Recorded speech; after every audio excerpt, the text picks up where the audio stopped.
our committee assistant, John.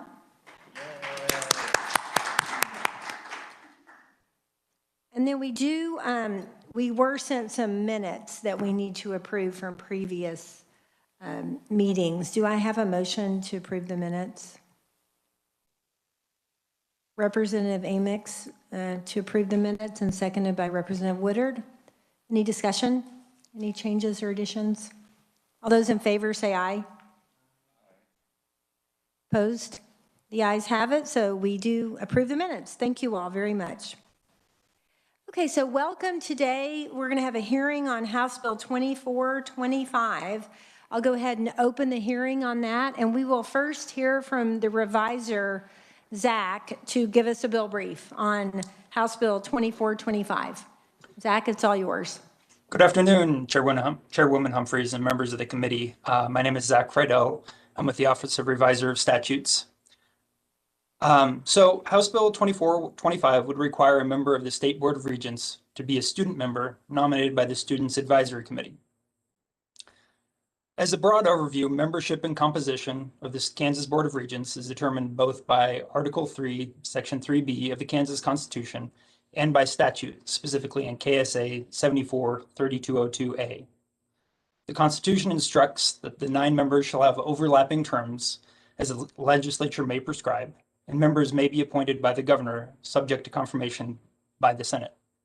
1 member shall be appointed from each congressional district, with the remaining members appointed at large. However, no 2 members shall reside in the same county at the time of their appointment. Vacancies occurring on the board shall be filled by appointment by the governor as provided by law. So House Bill 2425 would amend the statutory requirements of that appointment. Specifically, it would require that 1 of the 9 members of the state board be a student currently enrolled at a state educational institution, and that's defined as the University of Kansas, Kansas State University, Wichita State University, Emporia State University, Pittsburgh State University, and Fort Hays State University. The student member would be nominated by the board's Student Advisory Committee and would be required to be appointed by the governor and confirmed by the Senate in the same manner as other members. The student member would hold office for a term of 2 years or until the student was no longer enrolled in that state educational institution or in a state educational institution. After that time, the replacement member would be selected in the same manner. The bill goes on to amend another statute regarding the responsibilities of the Students Advisory Committee to require that the committee nominate such student member. The committee would be required to select such student nominee on a rotating basis from all state educational institutions. In both sections 1 and 2, the bill strikes outdated language related to the establishment of the board and the Students Advisory Committee. The bill will go into effect on July 1st, 2021. I'd be happy to answer any questions at the appropriate time. Thank you. Does anyone have any questions for the reviser committee?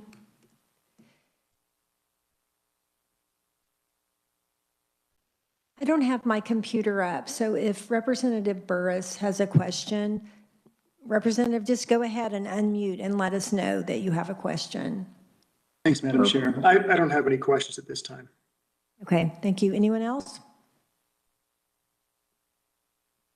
Okay, then we'll go ahead and hear from our proponent testimony. We have 2 in person and some written. So I will welcome to committee Logan Stensing. Thank you for being here with us. And that microphone is you'll need to turn it on. And then if you turn your head away, we can't hear you that well. So if you don't mind kind of going straight on would be great.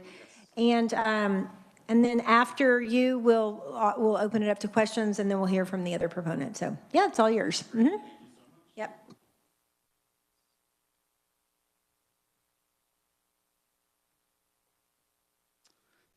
Good afternoon, members of the House Higher Education Budget Committee. Oh, can you hear me? Is that good? Oh, yes, it is. Maybe move it a little closer. There we go. Good afternoon, members of the House Higher Education Budget Committee. Thank you to Chair Humphreys for holding a hearing on this historic legislation, House Bill 2425, a bill that would give Kansas college students a seat at the table on the Kansas Board of Regents. My name is Logan Stensing, and I currently serve as the Government Relations Director of the Student Senate at KU, and will be speaking on behalf of our Student Senate today. On my first trip to the State House in middle school, I remember vividly enjoying the Kansas Museum in the entrance area. Specifically, I remember the exhibit detailing the vote of whether or not Kansas would become a free state or a slave state. I looked at each of these little scraps of paper with scribbling on them indicating their vote, and thinking about how important and consequential it was that each of those free state voters were there. Their seat at the table, their representation of the values and perspective were pivotal in leading our state and the country towards the path of our better angels. Without their voice, without that seat at the table, our great state of Kansas may not have been a symbol of freedom and a struggle for equality that it was. This brings me to the importance of representation today and what benefits it could bring for generations of Kansas college students in the Kansas Board of Regents.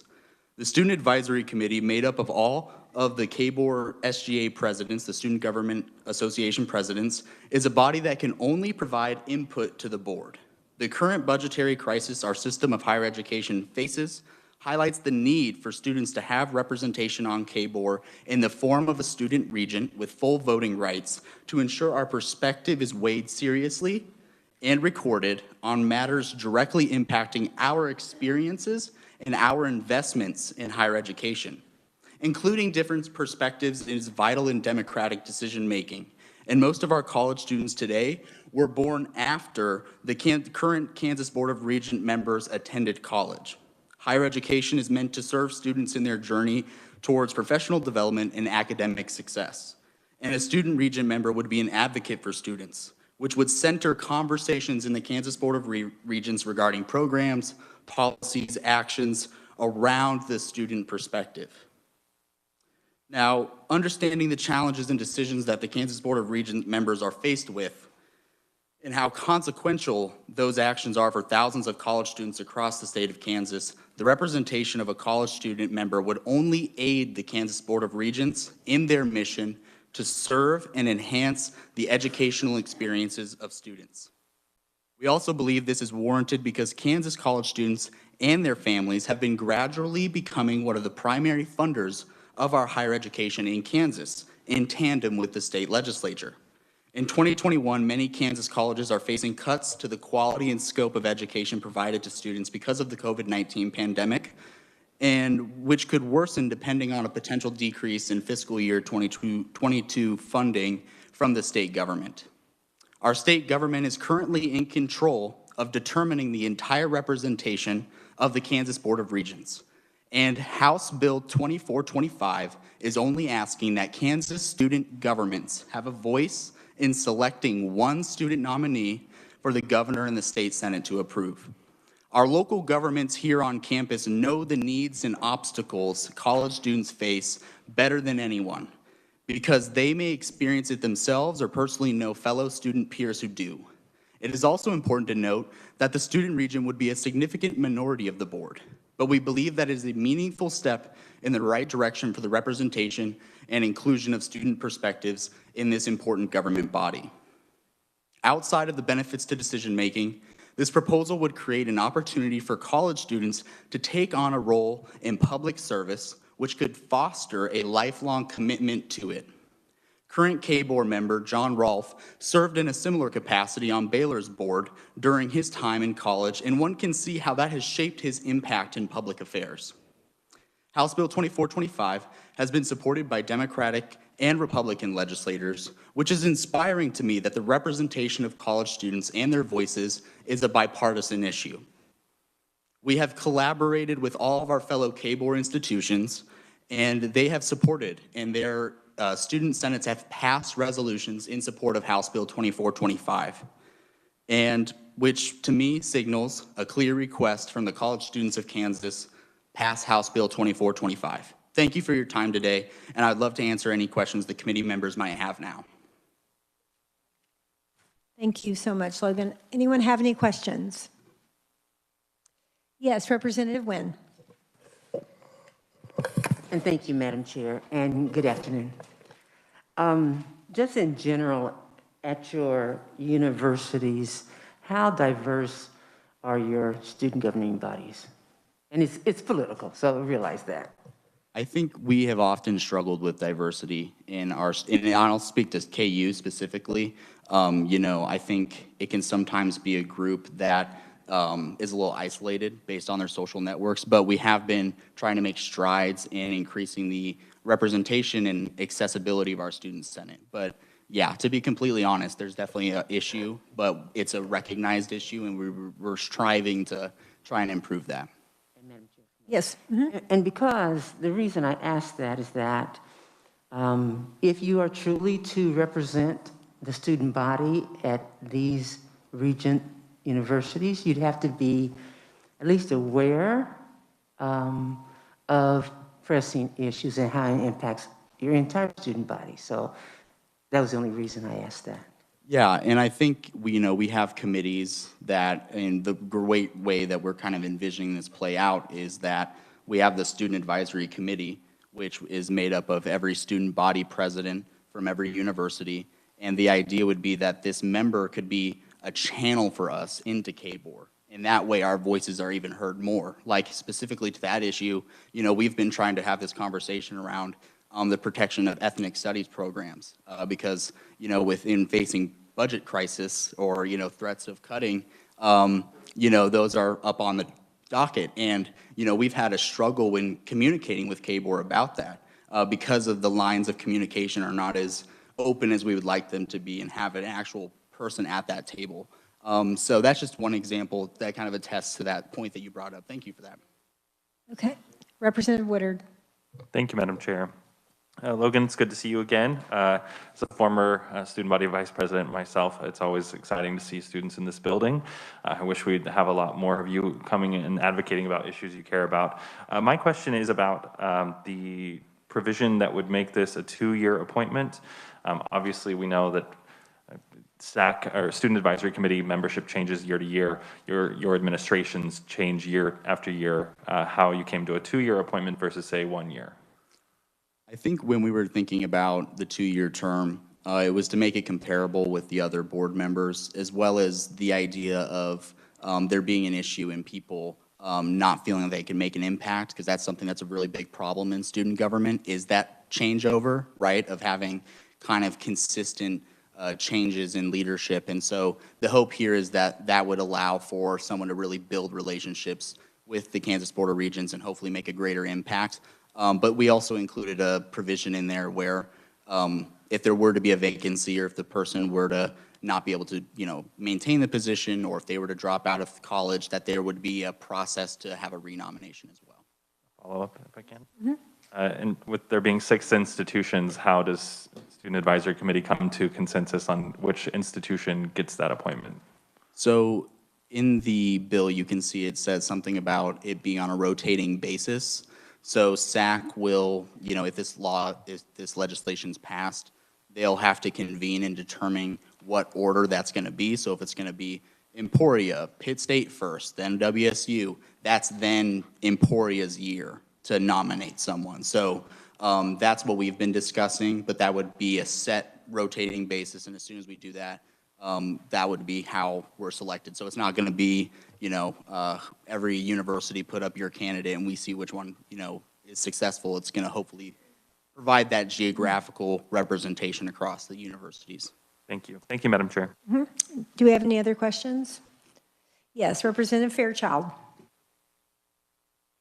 Thank you, Madam Chair. How many other states have this model in place or this law in place? Yes, so Iowa and Alaska have similar models. I mentioned the University of Baylor also has a similar system, but we copied, or not copied, but modeled ours after the Iowa system. It differs slightly, but that's the other states that we. No, I'm not sure. I don't think so. We've looked through them all, but that's the ones that were the most prevalent that we knew of. Okay, Representative Riley, and then Amex. Direct question on that. So how does the Baylor system work? How does that person get into that level? I think and I might confuse it with the Alaska system, because Alaska, they have a general body, student vote. So it would function quite similarly to how we elect our student senators and our student body vice president. I think there may have been a similar system at Baylor. I forget the selection process there, but I think it may have been similar to that. Representative Amix. Sorry, thank you, Madam Chair. Logan, good to see you. You know, growing up in Lawrence, Kansas, and having Lawrence be a part of my life in the University of Kansas, you know, I've heard for a long time, you know, the question, why isn't there a student, you know, on the Board of Regents? The question that I would have is, why is now the time? I think that a lot of students feel pretty frustrated. You know, going to college, us and our families are the primary funders of higher education, and including the state legislature, and we love that participation and your support as well. It's vital. But I think in consideration of all of the issues and decisions that the Kansas Board of Regents makes, and how we are the people directly impacted by it. The reason why the Kansas Board of Regents exists in the first place is to serve students, and the idea that now is always the time to include more people at the table if it's not currently happening. And so that's kind of our reasoning there. And I always like to reference that we're only asking for one member, so it's not like this is going to significantly shift the actions of Kansas Board of Regents, but hopefully it does. Hopefully having the voice at that table can change the priorities or the discussion that occurs, because that we all know how important being at the table can be to determining what is done, what is prioritized, and what gets acted upon. Let's go ahead. Thank you, Madam Chair. I appreciate that answer. And, you know, when you talk about only one voice, look what you've done so far. You have our committee hearing. Yeah, no, it's been an amazing process, and I wish that, and I think that's another aspect that I referenced later on about providing more opportunities for Kansans to have leadership roles in public service, especially young Kansans, because it's such an opportunity for us to get involved with the state legislature, get involved with the process, and I think that can have lifelong impacts on those students as well. And I hope that having a student region in there would maybe foster more interest. It's like, oh, we actually have students in there. Like, this is a student person that we can communicate with too, because I know that that's another facet at play is sometimes students not feeling confident enough in their own voice, in their opinions, to voice it to especially like older legislators, folks that come with that prestige that you all have earned as representatives and as Kansas Board of Regent members. So I think hopefully this would make the board much more accessible to students. Thank you, Madam Chair. Welcome. Okay, any other guests? Representative Rajas. Thank you, Madam Chairman. Sorry for my tardiness. I understand, no problem. Had constituents from home. That doesn't hardly happen. Thanks for being here. I'm looking at this bill. So, I guess explain to me, we would, if this would pass and signed by the governor, we would still have a student advisory committee made up of the student vice presidents. Yep. We would have a student member. But the governor approves every other regent, so you all would have the final say of who that member was? No, we would still have to go through the governor's approval plus the normal approval process. We're just adding, they can't select the nominee. That's the idea, is that SAC, the Student Advisory Committee, would be the group that's picking the nominees for approval. And you would give more than one? If necessary. That would be kind of that's something that we would determine within SAC. And that's, I think another aspect here is to allow the student governments that exist to have a little bit more authority. Because, we always talk about the importance of local government, the importance of local representation, understanding the needs, concerns of that constituency. And we have these student governments across the state. And that's our idea here, is to reassert some of our control and some influence in this realm and within the Kansas Board of Regents. I live in the 1st Congressional District. I have no say in who gets nominated for the Board of Regents. I guess I'm I'm a bit concerned, you know, we talk about inclusion and getting more people involved. You know, I would say maybe the first day of, you know, college, you open it up to every student to know, hey, this is an opportunity. And then you kind of go through that process. We hope that members that are on the Board of Regents are screened and are duly qualified.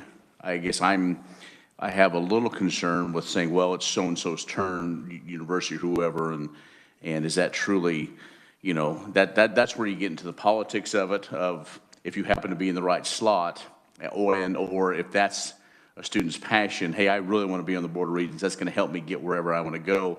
Do you hold back, or do you do something else in your career so that if you're in that institution, you're slotted? Because believe me, in these type of things, you know, they think about things like that and involved in different. So I'm just thinking about that. And Madam Chair, and so as a, in a sense, bona fide, if that's the right word, this student member would receive the per diems and everything that goes along with it, correct? And there's no, other than they must be, does it say they have to be a full-time student?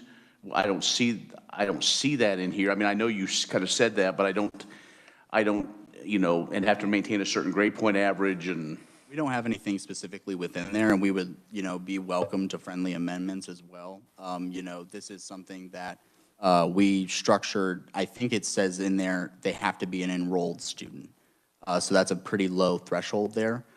So, you know, we would welcome any conversation about having more standards there, but we also believe in SAC's role in this and determining it as well. And I think to answer your point about the representation aspect of it, our current SAC, so the Student Advisory Committee, how leadership is decided in there is on a rotating basis. So right now, this year, the chair of SAC is WSU, because it's WSU's year.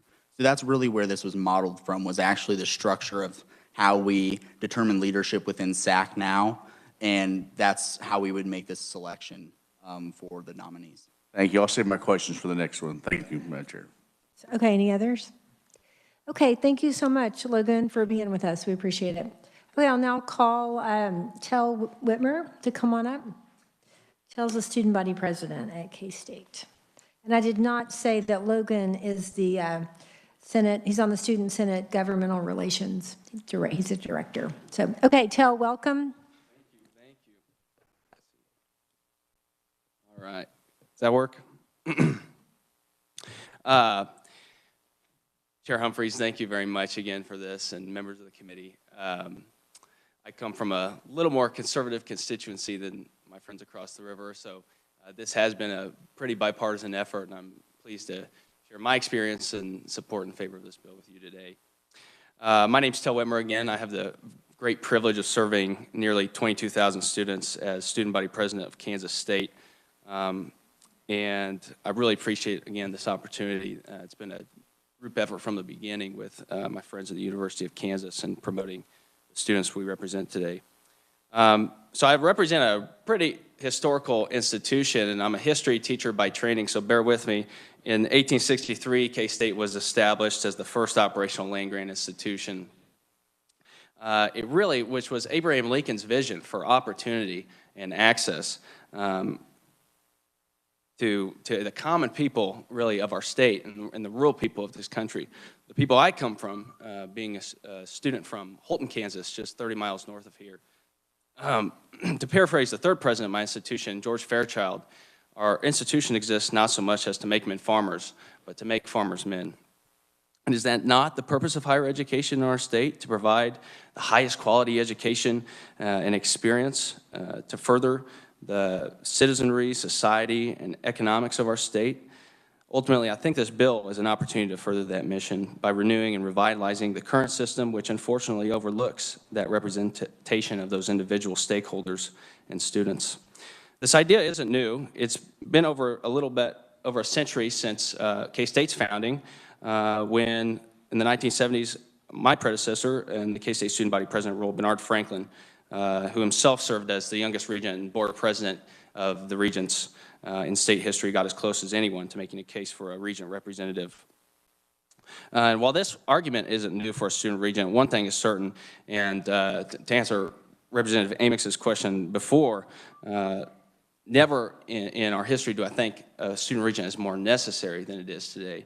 And the pandemic, I think, in many ways has highlighted that. The reality is it's become harder and harder to provide the opportunities that my institution was set out to create in the Morrill Act in 1862. And indeed, higher education in our state was intended to cultivate. So while the landscape of higher education is ever changing, the future, to me, in my estimation, looks pretty bleak. The Board of Regents, for sure, face difficult decisions in years to come, with financial projections appearing pretty daunting at this time. Skyrocketing costs of attendance, with Kansas families are already struggling to meet, coupled with expenses associated with the pandemic, ballooning decades-long administrative costs, and the swath of technological and work-related disruptions. Many economists and social scientists think that at least a third of our work and employment will be gone due to automation within the next 20 years. Never before has it been more necessary that we have an individual on such a committee who can speak from their experience in the classroom, on the verge of seeking out prospective employment for the first time, and the adversities facing their peers directly at their institutions. I mean, there must be at least a single voice in this committee and the Board of Regents to present these concerns of the more than 100,000 student stakeholders that are caught in the middle of this shifting landscape that is to come in the next several decades. Kansas would not be the first state in the union, as the last speaker concluded. The Board of Regents systems of in the state of Iowa and the state of Alaska, there's several, the region system's a little more diverse and complex in the state of Texas with their various institutions, but they as well have student representation. But I ultimately think this proposal maintains a separation of powers, again, with the executive and legislative branches, and retains that oversight that is so special to our Constitution at the federal and state level. So this bill stipulates, again, the Board of Regents nominate the Student Advisory Committee and nominate the student to the governor, which would be approved by the Senate, continuing that process. I think a lot of the strengths in this bill, again, are the stipulating the same regent nominations and stipulations that regent qualifications already have to meet.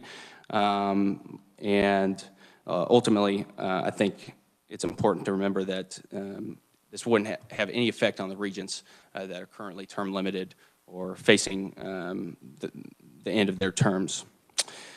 To be sure, adding a student regent as a member of the Board of Regents won't solve every crisis and issue facing higher education in our state and in the future, but utilizing that student representative on this important governing body, I do believe would serve in the best interests of Kansans as we navigate together the shared challenges and projected challenges to accompany the educational institutions that we represent and have the honor of representing in the future. Thank you. Okay, and you'll stay for questions? Yep. Okay. Committee, what questions do you have? Representative Wassinger? Thank you, Madam Chair. I like this idea. I was a student government member on the USD 303 school district in Illinois. If I tell you when, you're going to know exactly how old I am, so I'm not going to say, but you can look it up on Google. But I have a problem with you being a voting member. I have a problem with, and forgive me, I've raised 4 kids, put them through school. I think it's great that you're involved. I think it's great that you want to be a part of this process, and I commend you for that. Forgive me, the struggle is not very real to me. I think some of the best time of my life was in college. You were considered an adult, and then you were also given permission to do stupid things. You know, you'd say, oh, well, they're just a college kid. But you were really grown up. So once you got out, you know, the rest of your life, you get out of school, they consider you a big person, a grown up, and they're going to make you do that. I think this is a serious board. And I think it can also benefit from having a college student on the board. I don't think you should have voting rights. I think once you're a full tax-paying citizen outside of that, go for it. But I would encourage the Board of Regents to include a student with your kind of listings of what you think, rotating through different schools. I think that's a good idea. You get different ideas. I have a couple of questions at the end of that, if I may. Sorry. Do you know how well student governments, how many people really actually want to be on the student government? I mean, do you have just reams of people and you only get a few every year? Just in my experience with our student government, we have pretty competitive elections, and especially, so our student government is set up with each college having an apportionate amount of seats per their representation or population, student population. So the larger the college, usually, again, just statistically, I think it makes sense, the more competitive those seats are for those colleges. So I guess a good example into our student government would be the United States House of Representatives, and in many ways, I guess, the Kansas Legislature and determining population size and stuff like that. But I think our history in our student government has been pretty competitive in terms of the people that seek those seats and want to be active in participation. But I do acknowledge the concerns, I think, on that note. But there's a lot of broader national social science literature on the lack of individuals, even in small communities, serving on voluntary associations and boards, PTA associations. The list goes on and on, even state legislatures. So there's a broader national, I think, concern that I would agree with, that there's not as much Americans and citizens who want to get involved in things like that. But in terms of my experience as a student, we've had quite a few competitive races, and I hope that continues. Okay, so if I may, just, how many people responded to your survey? You said you sent out 22,000? Oh, no, so I just mentioned that I represent 22,000 students. Oh, I thought you sent a survey out to them. Sorry. I just wondered how many you got back from that. Okay, I appreciate your being here. I'm very impressed, and I told you that before when you came to visit, but I'm very impressed with you, all of you, for having this forethought and trying to get involved, because it's not always easy. I would like to know how you plan to disseminate. One of the comments that you made, Logan, and you can respond to it, is they need to go back and disseminate all this information. So do you all have plans on how you're going to do that? When you have 22,000 students, can you feel like, how many do you think you can get to, and how are you going to accomplish that goal? I mean, correct me if I don't answer this correctly, because I think I'm going to try. But I don't think there's a wrong. yeah. So I think on that note, in terms of disseminating the information, if this bill were to pass, hypothetically, again, I think it falls largely on those students who are most engaged and involved with student politics and their institutional politics and policy. So that's, I think that's a concern a lot with students who get involved in student government, is those are the students at the university who, number one, have the opportunity to get involved, number two, want to be involved and be active in those conversations and discussions and advocacy issues. And so I think taking that back to our respective student government associations, whether that's through the Student Advisory Committee or otherwise, I think that's the arena that gets dispersed and directed to the student body at large. Okay, I think that was pretty good. Thank you very much. Representative Woodard and then Riley. Thank you, Madam Chair. Just a quick comment, because I know from my time as a student body VP, forgive me, but I feel like the vice presidents do all the work. I also had the duty of being the president of the Student Senate. And I just want to point out that I think some people don't realize the amount of work you all do. As the president of the Senate, I oversaw a $24 million operating budget, had 12 full-time year-round staff that worked for our office. So these are very important jobs that you're all doing, so I appreciate what you're doing. And I get the point of the conversation of bringing this bill because our Kansas taxpayers cover 18% of the cost of U2Go, while you all, as tuition payers, are paying over 30% of the cost of operating our university. So I can see that the need for this important conversation. Those comments aside, I'm going to go back to the question about why 2 years versus 1. Yeah, for sure. So definitely, I think when looking, Logan mentioned impact, and I think that's true, but giving that representative of the students time to acclimate to the role and really have access to exhibit their responsibility and to exhibit their sort of more, again, like an adult leadership, I think is a way that this committee's kind of described it so far. I think 2 years would be a much more adequate time for students to maintain that consistency across time in making a broader impact and responsibility and exerting an influence in the decision-making process or representation process as a whole. Thank you. I look forward to the days that both of you consider running for public office. Thank you, Madam Chair. Representative Riley. Thank you, Madam Chair. Part of what I've been hearing is the fact that you want a voice on that board. So each one of you represented and have been elected as representatives for thousands of students. So step one, do you not feel at your own colleges that you're having a voice? So therefore you need to go up the ladder to get a voice? So what is your response? And both of you can respond to that. Thank you.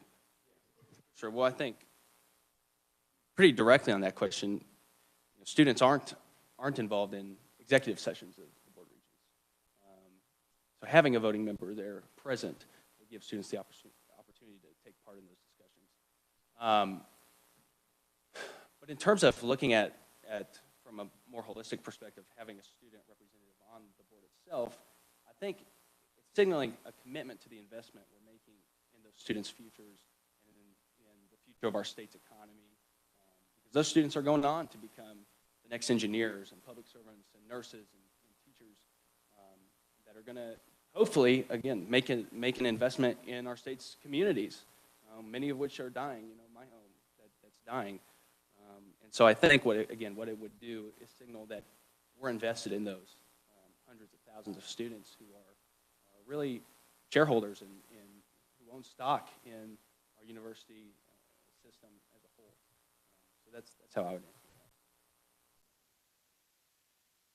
that. Can you repeat the question just so I have clarity? Well, my question boils down to, do you feel like already you are representing thousands of students now, that the boards at your colleges are not listening to you, and so therefore you need to jump over them and get a place holder on the regions so that you'll have more authority at that step rather than the thousands of people you already represent? Yeah, thank you for that question. I think that it boils down to the actions, the policies, the programs that K-Board decides ultimately goes down to our universities, right? So we can still represent, and I'm not technically an elected representative, a hired staff like the government relations director, but I still serve all the students because that's my role. I see that's how I view my position. And from our perspective, having someone that has that lived experience as a student in those meetings, in those discussions, is just super important to realizing what our priorities should be. And I also think that it could help us increase, like I've mentioned, the accessibility of the board and communication and representation of students. And so it's really just the fact that the Kansas Board of Regents is such a significant body, I think, is why we're talking about a member there, because they, really do shape our entire higher education system along with the state legislature, but they really help set the tone. I do want to add one more thing, if I could. So I think, that's better. I'll grab that later. No, it's fine. But one of the things that was just my Thank you. So one of the things I tried mentioning a lot in my testimony was, you know, my argument, what really sells me on this proposal is the students' ability to broaden that discussion and conversation in the regents' meetings themselves, and in those regents, those high stakes decisions that are going to have to be made as automation and disruption continues to occur. Because I think having a student who represents such a broad population in those meetings that can provide more adequate conversation and support in those conversations, I think is going to better inform the board's decisions overall and give more accurate assessments of situations that are more close to home in those local institutions. Well, Representative Riley. just as a follow-up to that question, and there is a reason, and with my background, I go into board meetings, newspaper background, and so I go into board meetings, and sometimes I'm the only person there. But there is a reason for those executive sessions in order to have an open discussion. And so if you are representing 100,000 students, and you're in that board in an executive session, there is a level there that you, whether you like it or not, cannot discuss that back to your 100,000 people, because that board discussion is private, executive, and is on there for a purpose, or they would be doing it in a public meeting. So that's kind of one of the challenges I hear. You're wanting that communication, but on the other hand, if that board is making decisions that are private, independent, and sometimes that's based on, the classes that are offered and things like that, there are reasons for that, and you will not be able to communicate back. You have to make that decision, and you have to hold it.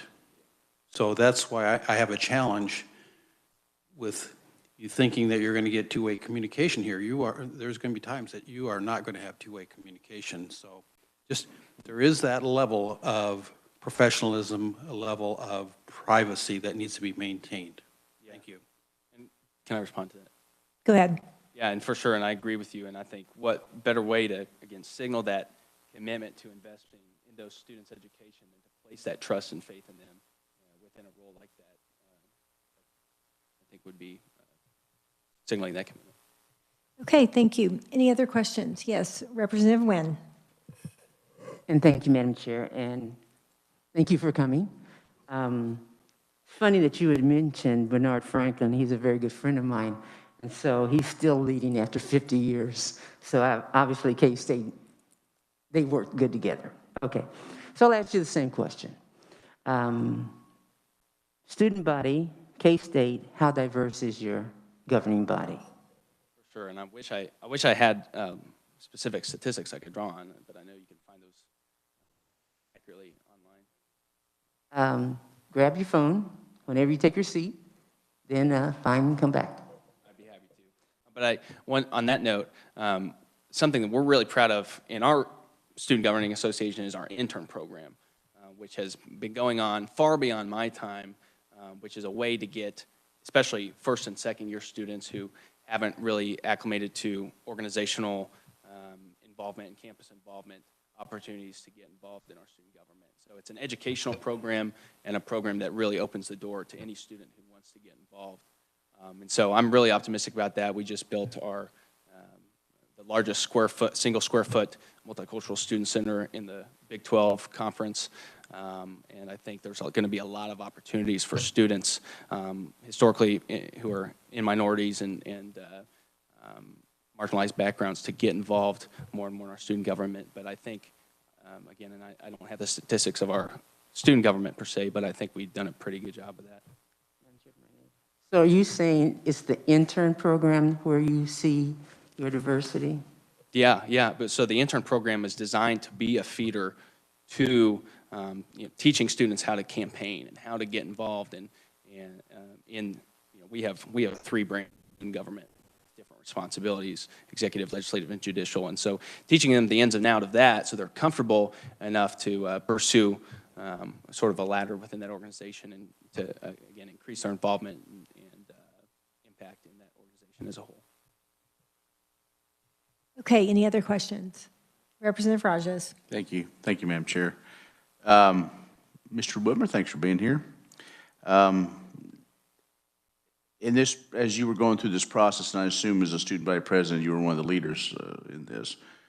Do you have and being on the council now, do you have what would you say your relationship is with current members of the Board of Regents? I would say my relationship's pretty good. I think we have a lot of, I think they're accessible. I would say that. Okay, Madam Chair, a couple more. And being able to see it from your role on the council and on a level of representation, do you know the kind of the written and the unwritten responsibilities of being a member of the Board of Regents? I don't have an answer. I'm just curious because, you know, in anything there are, just as you learned being student body president, the sheet may say these are your responsibilities, but the thing you probably spend more time on are things that you didn't sign up for. Yeah, for sure. And I think just personally picturing myself, if I were the nominee in this role and what the bill is advocating for, then I think I would accept exactly whatever I signed up for, plus that. I think, again, exactly what I've been through in this role, written and unwritten responsibilities alike. The nominee who's accepting a role in public service for their respective student constituencies in the region institutions, my hope would be that they're prepared for those responsibilities that might be unseen. I'm sure one more quick. So, you know, I read the testimonies while you were in your testimony as well. I guess I get the sense that the students to go to Kansas Regents institutions believe that the Regents don't really represent them. I mean, I guess to me, I almost read this as hostile of going, well, we're going to be one of 9, but we're going to, I mean, in youthful exuberance, you always want to change the world, as we've learned even as freshman legislators. We do that. So I guess that's what I'm trying to figure out is there was there something that, you know, made this effort to be strong to do that and pursue that this year that you feel, I mean, obviously, you know, is it because of the pandemic that because that brought challenges to all of us, but just do you as council and other interested students who want to pursue this forward believe that the Regents aren't, you know, representing students' needs at all? Yeah, for sure. So I'm glad you brought that up, and I hope my testimony didn't indicate that. So I might have failed, and I apologize if I did that. My entire argument for this proposal would be to have students have the capacity to better engage and inform the regent decisions as a whole. And so having that student who themselves is a symbol of investment in the future of our state can really provide, again, that student perspective from the classroom and from their respective institutions, and making sure that we're not missing anything. I guess that's my fear. I think there's a lot that's going to come up in the future. Again, maybe I'm just a apocalyptic worry word. I don't want to. That was a weird word. It's all right. Thank you, Madam Chair. We could go on, but I know our time is limited. Thank you. Okay, Representative Riley, this will be our last question. Thank you, Madam Chair, for being tolerant. This is a great subject to be discussing. Just a technical thought process as you process through this bill, and that is that, so again, that person is nominated by, approved by the governor, goes to the Senate, and what if the Senate disapproves that? What's your backup? So I'm not asking for an answer, I'm just, what is your backup on that? Thank you. Well, then, yeah. Would you like a response? So go ahead and speak into the microphone, though. Yeah. Sorry. So, yeah. So at that point, it would go back to the Students Advisory Committee to make a new nomination and present a new nomination to the governor to set forth for approval and confirmation by the Senate. So a little bit, yeah, I guess, yeah, that answers the question. Thank you. Okay, thank you. I am going to ask a super specific little question, though. So when you talk about the requirements, the geography and such in our statutes, that you would abide by those, is the student, is their geography the college or where they are from?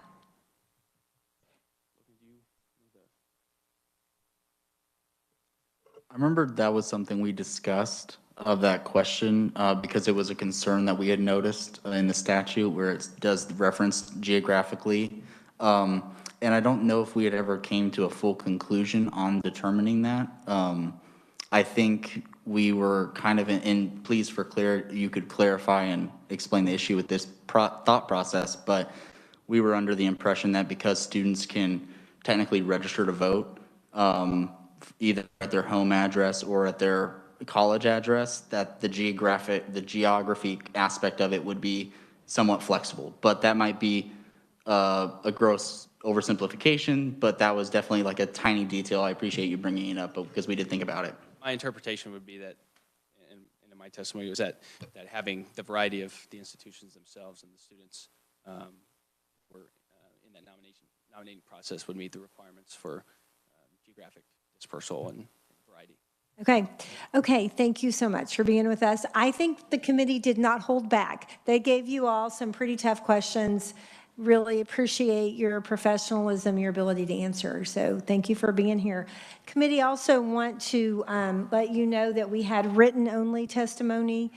Grant Daly, Addison Henson, Brecken Turner, Meg Farney, and Emily Ryan, if you all will take a look at that too. I don't think there's any other proponent testimony. Okay, and we had no opponent testimony, but our neutral testimony, we will welcome Blake Flanders, the president of the Kansas Board of Regents, to the committee. Welcome, Blake.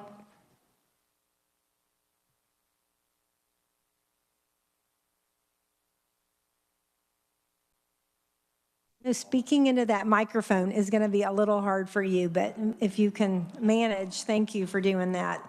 I will. Thank you, Chair Humphreys, members of the committee. Appreciate being here today. We're neutral testimony. We're not the appointing authority. So we work with every regent that's appointed by the governor and confirmed by the Senate. After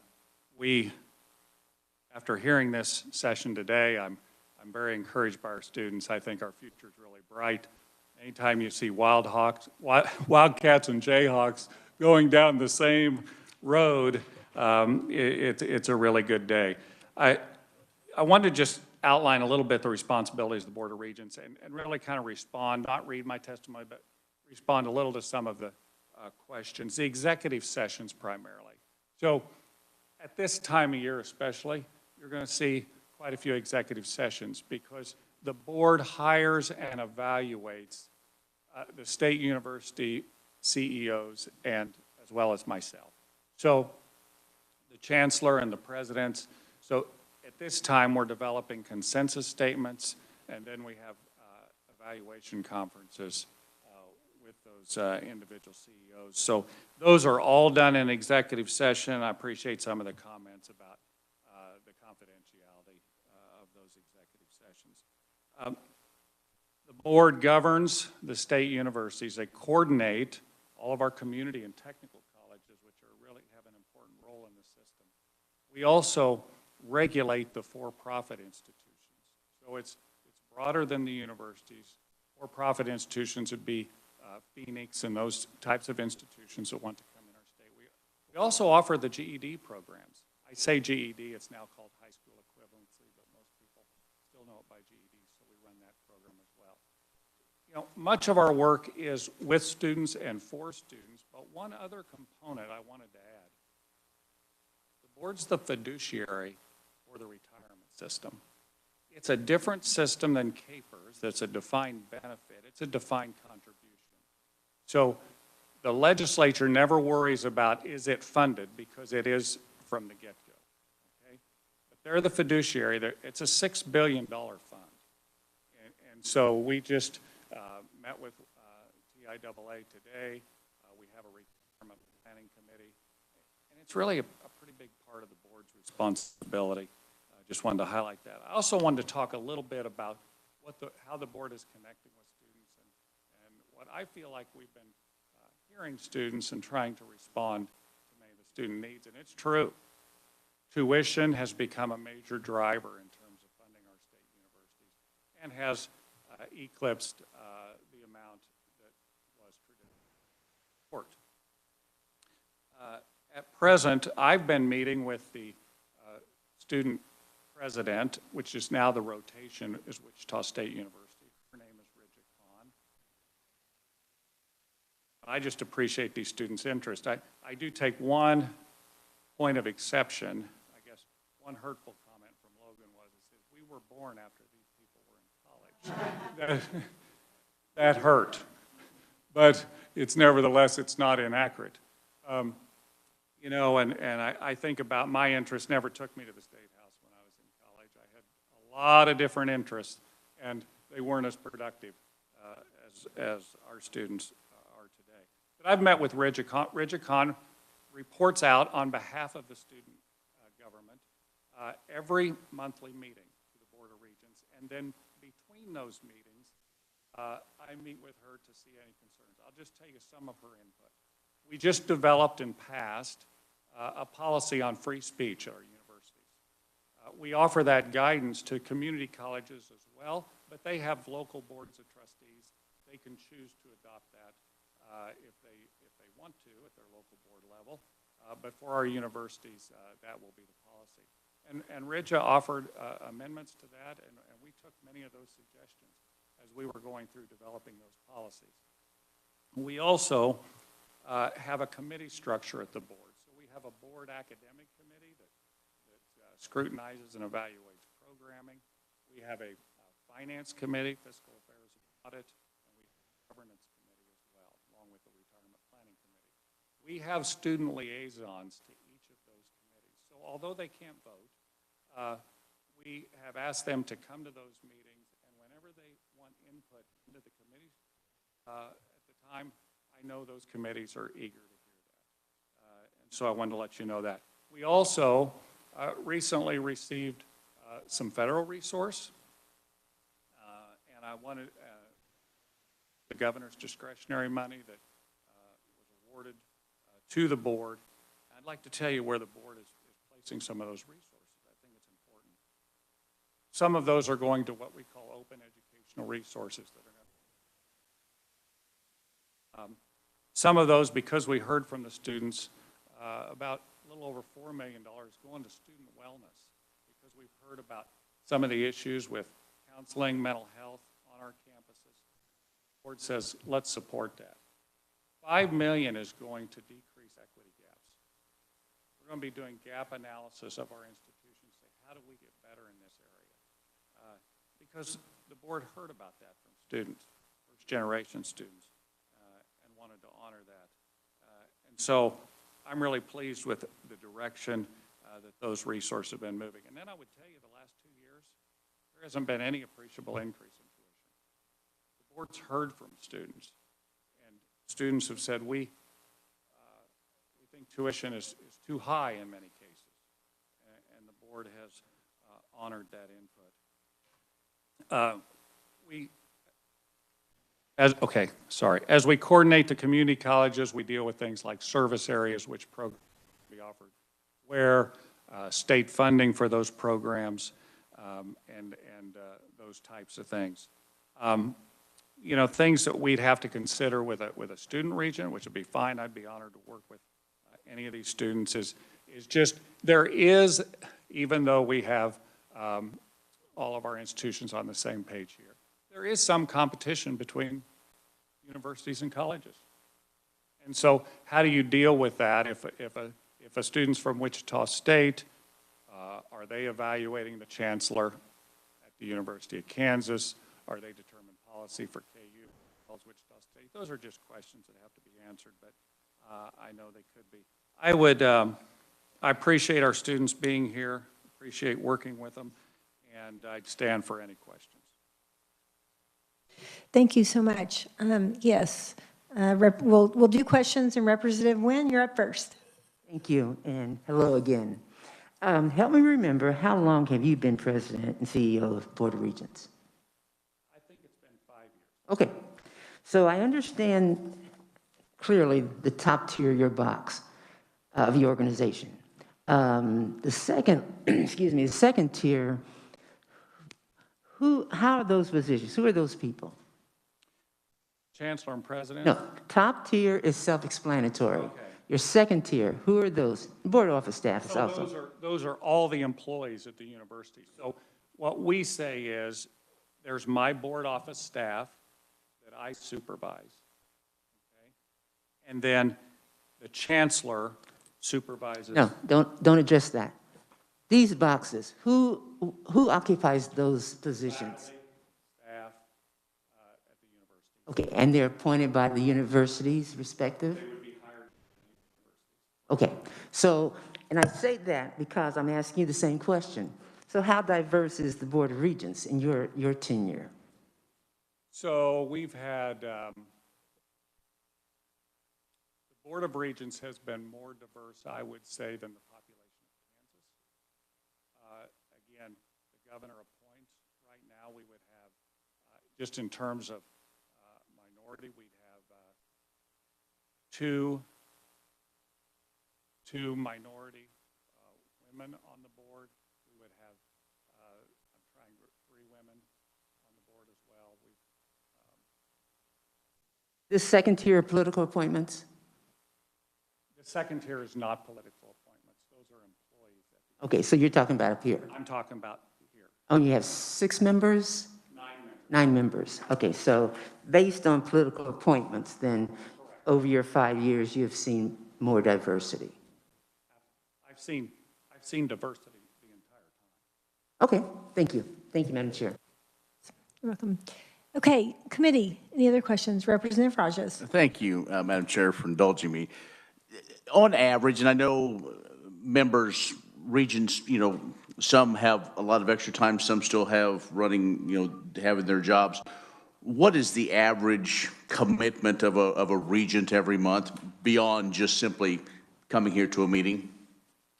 Yeah, so I know that that typically regents have told me that the governor says, well, it's about 2 days per month is what your commitment is. And I really liken that to you buying a timeshare. I mean, that's kind of the advertised commitment.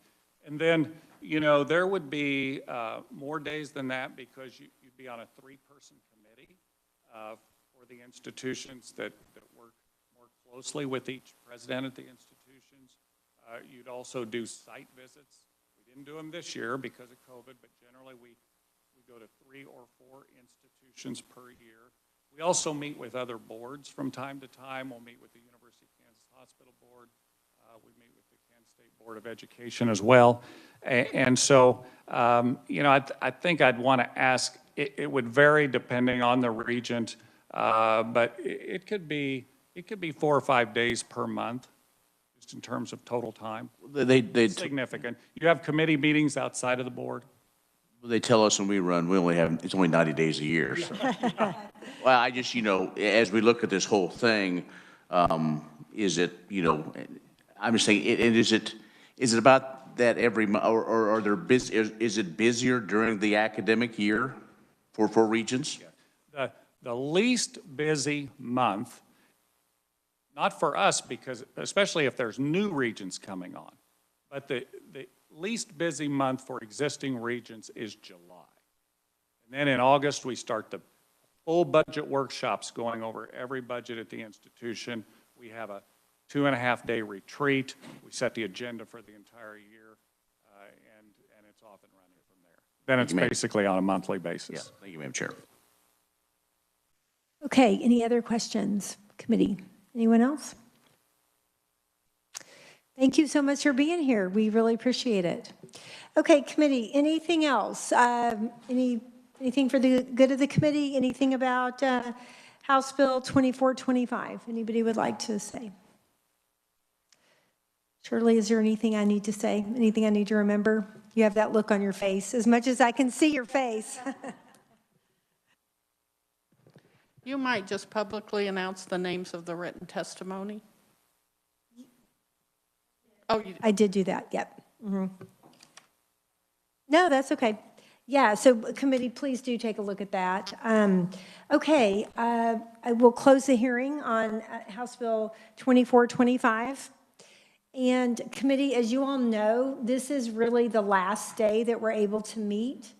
I don't anticipate working this bill. I think it was super informative, and I think we got some good ideas for maybe some amendments, things that we might need to change, and we will work with the students on that in case we're able to do that. So, okay, anything else?